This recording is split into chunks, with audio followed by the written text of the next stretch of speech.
আসসালামু আলাইকুম। তোমরা যারা এইচএসসি 2026 সালের পরীক্ষার্থী আছো, তো তোমাদেরকে আজকে এইচএসসি পরীক্ষা শুরু সম্ভাব্য তারিখ নির্ধারণ এবং প্রশ্নপত্র নিয়ে নতুন যে সিদ্ধান্তটা করেছে সেই বিষয়টা তোমাদেরকে আজকে একদম ক্লিয়ার করে দেব, ঠিক আছে?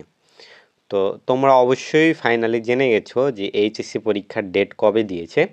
তো তোমরা ভিডিওটা অবশ্যই লাস্ট পর্যন্ত দেখবা এবং তোমরা যারা আমার চ্যানেলে নতুন আছো তোমাদের সকল আপডেটের জন্য আমার চ্যানেলটা সাবস্ক্রাইব করে রাখবা।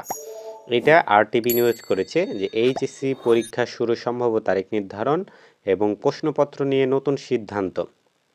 এখানে কি বলছে নিচে, চলতি বছরের এইচএসসি উচ্চ মাধ্যমিক সমমান পরীক্ষায় সময়সূচি ও প্রশ্নপত্রের ধরন নির্ধারণ নিয়ে প্রাথমিক সিদ্ধান্ত নিয়েছে আন্তঃশিক্ষা বোর্ড সমন্বয় কমিটি। সিদ্ধান্ত অনুযায়ী আগামী 7 জুন থেকে শুরু হতে পারে চলতি বছরের এইচএসসি ও সমমান পরীক্ষা। শিক্ষা মন্ত্রণালয়ের অনুমোদন সাপেক্ষে এই তারিখ ধরে চূড়ান্ত সময়সূচি তৈরি করা হবে।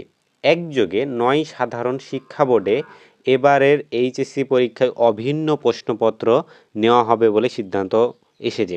মানে তোমাদের যে 9টা শিক্ষা বোর্ড আছে সবগুলোতেই একই প্রশ্ন আসবে। মানে তোমরা যে রাজশাহী বোর্ডের জন্য আলাদা, ঢাকা বোর্ডের জন্য আলাদা, এরকম কোনো আলাদা হবে না।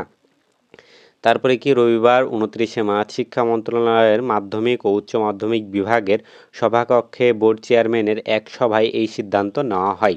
সভায় অংশ নেওয়া একজন চেয়ারম্যান এই তথ্য নিশ্চিত করেন।